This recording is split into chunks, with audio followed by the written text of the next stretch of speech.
There are secrets that rot inside you, and then there are secrets that keep you alive. I'm not sure which one this is anymore. I've been carrying this weight for 3 years now, and some nights I wake up convinced I can still smell his cologne on my skin, even though I haven't been in the same room with him for 8 months. My husband sleeps next to me, his breathing steady and trusting, and I wonder if he dreams about the moment everything shattered. I wonder if he sees what I see when I close my eyes. I married David when I was 26. Not because I was running out of time or settling for safety, but because he felt like home. He was the kind of man who remembered to buy milk before we ran out, who kissed my forehead when I was sick, who talked about our future like it was a promise he'd already made to God. We had a small wedding at his parents' house in Vermont, with string lights and his grandmother's china, and everyone saying how perfect we looked together. And we did. We really did. For 5 years, we were the couple other people envied. We bought a house in Maple Ridge with a front porch and a garden I never quite learned to tend properly. David got promoted to regional manager at the insurance company. I started teaching 3rd grade at the elementary school down the street. We talked about having kids, maybe getting a dog, taking that trip to Italy we'd been planning since our honeymoon. Life felt like a slow, sweet song I knew all the words to. Then Marcus came back from Seattle. David's younger brother had been gone for almost 8 years, chasing some dream about becoming a photographer, living in studio apartments and sleeping on couches and sending postcards from places I'd never heard of. We'd seen him twice in all the years David and I had been together. Once at our wedding, where he wore a wrinkled shirt and left early, and once at Christmas 3 years ago, when he stayed for exactly 48 hours and spent most of it smoking cigarettes on the back porch with this distant look in his eyes. But the Marcus who walked into our kitchen that October afternoon was different. Older, yes, but something else too. He moved like he'd learned things about the world that the rest of us were still afraid to know. His hair was longer, touching his collar in a way that made my fingers itch. He'd gotten a tattoo on his forearm, some kind of compass or star, and when he hugged me hello, I felt the heat of his skin through his cotton shirt. Emily, he said, and the way he said my name made me realize that David had never quite figured out how to do that. Not like that. Not like he was tasting it. He was staying with us while he looked for a place of his own. Just temporarily, David assured me. Just until he got back on his feet. He'd gotten a job at the newspaper, doing layouts and some freelance photography. He was trying to build a life that made sense, he said. Trying to be the kind of man who could stick around. I should have known I was in trouble the first night he cooked dinner for us. David had been working late, and I came home to find Marcus in our kitchen, stirring something that smelled like garlic and wine and possibilities. He'd bought groceries, real groceries, not the frozen dinners and takeout containers that had become our routine. He'd set the table with cloth napkins and lit candles he'd found somewhere in our pantry. I thought you might be tired, he said, not looking up from the stove. Teachers work too hard. It wasn't just the gesture. It was the way he moved in our space like he belonged there, like he'd been waiting his whole life to take care of someone. David loved me, I knew that. But David loved me like a habit, like something safe and familiar. Marcus looked at me like I was still a mystery worth solving. We ate pasta with mushrooms and talked about books and places we'd never been and the way light looked different in different cities. When David came home at 9:30, apologizing and grabbing a plate from the kitchen, I realized I'd been holding my breath for 3 hours without knowing it. This is nice, David said, kissing the top of my head. Like having a chef in the house. Marcus smiled, but his eyes stayed on me. I'm just returning the favor. Emily's been so welcoming. That night, Lying in bed next to David, I couldn't stop thinking about the way Marcus had said my name over dinner. Emily. Like it meant something. Like it was a word he'd been saving up to use. It started small. Marcus would make coffee in the morning before I left for school, leaving it in a thermos on the kitchen counter with a note that said things like, "For the road," or "Caffeine fixes everything." He'd ask how my day was and actually listen to the answer. When I mentioned that I was struggling with one of my students, a little boy named Jake who wouldn't sit still during reading time, Marcus showed up at school the next day with a camera and offered to take pictures for the class newsletter. "Kids love being photographed," he said, kneeling down to Jake's level and showing him how to hold the camera. "Makes them feel important." I watched him work, gentle and patient and completely present, and something shifted in my chest. Something dangerous and warm and completely inappropriate. David noticed Marcus's helpfulness, of course. He was grateful for it. His brother was finally growing up, he said. Finally learning to contribute. It was good to see him stable, good to see him caring about something other than his own restless dreams. But David didn't notice the way Marcus looked at me. When I came downstairs in the morning, still sleepy and wearing David's old college t-shirt, he didn't notice how Marcus always seemed to be in the kitchen when I was cooking dinner, offering to help or just leaning against the counter talking about his day. He didn't notice that I'd started wearing lipstick to breakfast and doing my hair even when I was just running to the grocery store. I told myself it was nothing. Just the flutter of attraction that happens sometimes, harmless and temporary. I was a married woman, a good woman, a woman who'd never even considered cheating on anyone, let alone her husband. I loved David. I'd chosen David. I'd made vows to David in front of God and everybody. But then November came, and with it, the first snow. I was grading papers at the kitchen table when Marcus came in from his evening run, cheeks flushed and breathing hard. He stopped to get water from the sink, and I looked up to find him watching me, his hair damp with sweat and snow. "You look serious," he said. "Bad papers?" "Third grade essays about what they're thankful for," I said, holding up a sheet covered in crooked handwriting. "This one says she's thankful for her hamster because it's the only thing in her house that doesn't yell." Marcus laughed, but it was a sad sound. "Smart kid." "Were you a smart kid?" I asked, because I realized I didn't know. David had told me stories about their childhood, but they were all David's stories, seen through David's eyes. I'd never heard Marcus talk about being young. "I was the kid who left," he said, sitting down across from me. "David was the one who stayed. David was the one who figured out how to be what everybody needed." Something in his voice made me look up. "And what were you?" "I was the one who wanted too much," he said.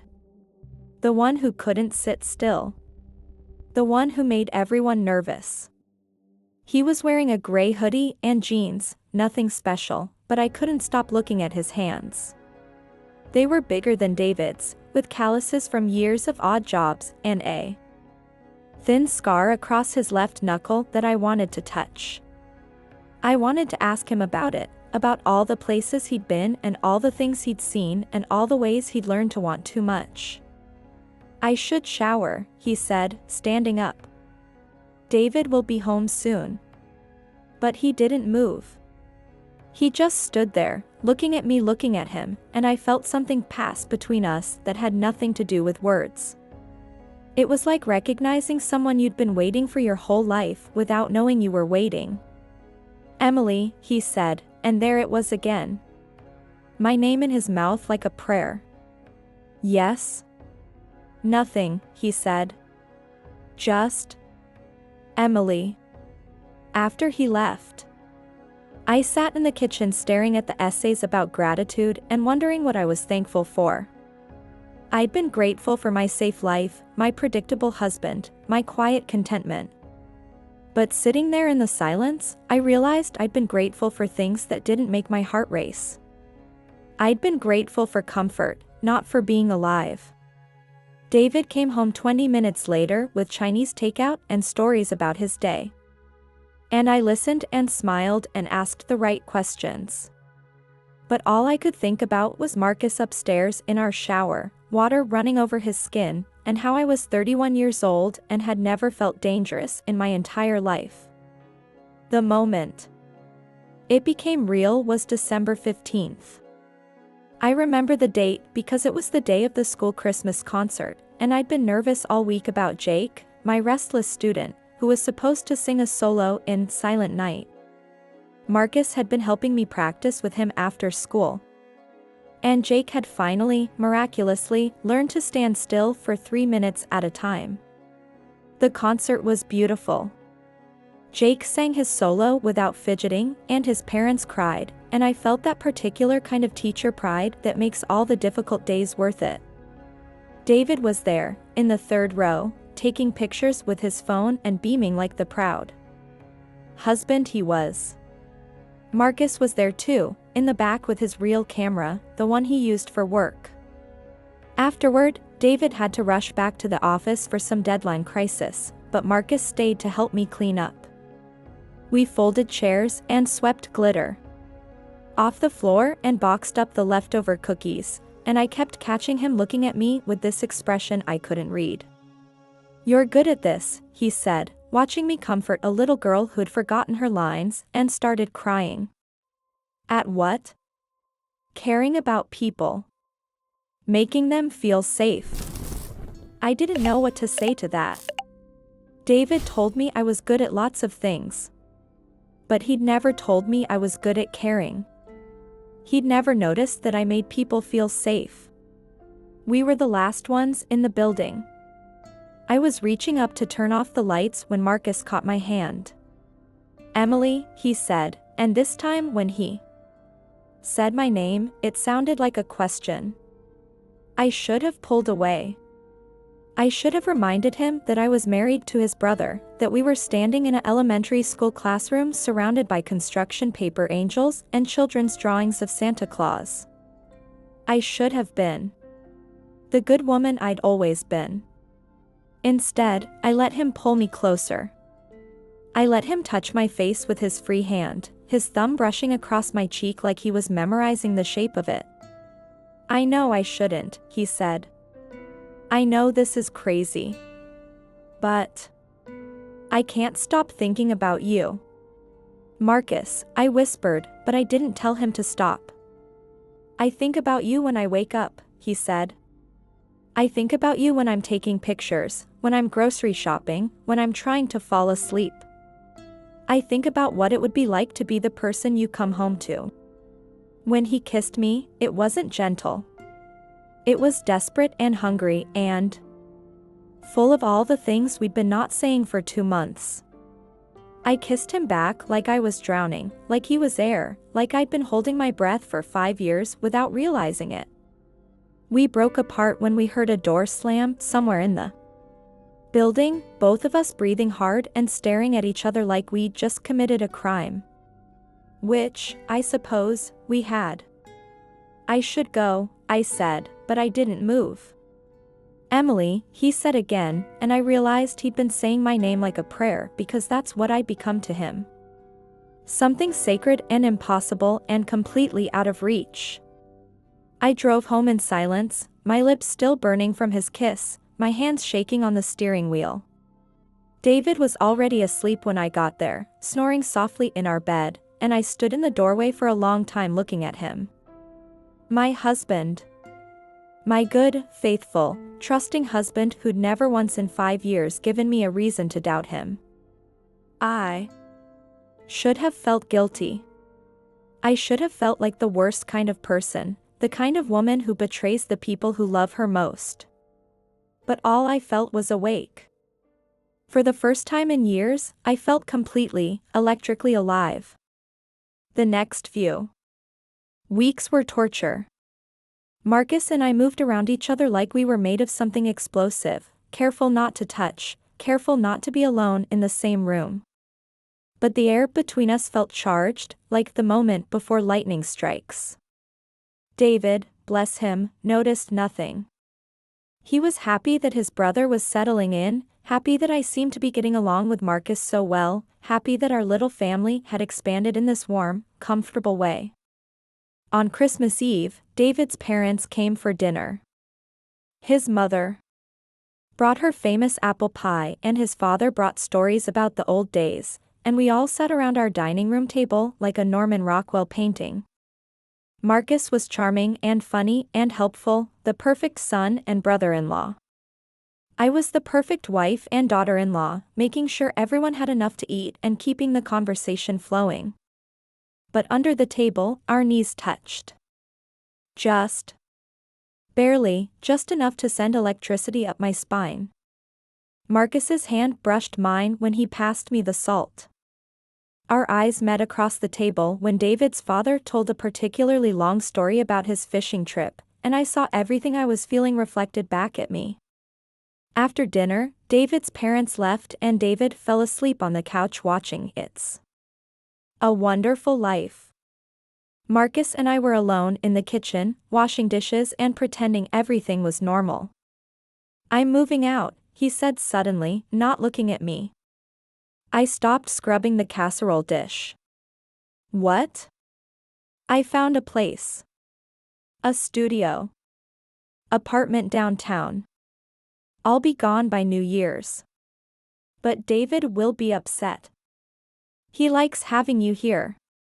"David's not the problem," Marcus said, finally looking at me. "You know that." I did know that. I knew that every day we spent in the same house was another day we were lying to David and lying to ourselves. I knew that what had happened in the classroom was just the beginning, that if Marcus stayed, it would happen again. And again. Until we crossed lines we couldn't uncross. "It's for the best," I said, but my voice sounded hollow. "Is it?" he asked, stepping closer. "Is it really?" I should have said yes. I should have agreed that distance was the only way to save my marriage, to save David from the truth about what his wife and his brother had become. But I couldn't make the words come out. Instead, I started crying. Not pretty tears, but ugly, desperate sobs that came from somewhere deep in my chest. Marcus was holding me before I realized he'd moved, his arms around me like he'd been waiting his whole life to comfort me. "I'm sorry," I whispered into his shoulder. "I'm so sorry." "For what?" he asked, his voice rough. "For wanting this. For wanting you. For being the kind of person who could do this to someone I love." He pulled back to look at me, his hands on my face, his thumbs wiping away my tears. "You think I don't hate myself for this? You think I don't know what this makes me? Then why?" "Because I've been in love with you since David brought you home for Christmas 6 years ago," he said. "Because I left town because I couldn't stand watching him have everything I wanted. Because I came back thinking I was over it, thinking I could be the good brother, the good uncle to your kids, the good man at your anniversary parties. But I can't, Emily. I can't pretend I don't love you." When he kissed me this time, it was different. Softer, sadder, like goodbye and hello at the same time. I kissed him back because I knew it was the last time, because I knew he was leaving and I would let him go and we would both pretend this had never happened. But then David's voice came from the living room, sleepy and confused. "Emily? Everything okay in there?" We broke apart like we'd been burned.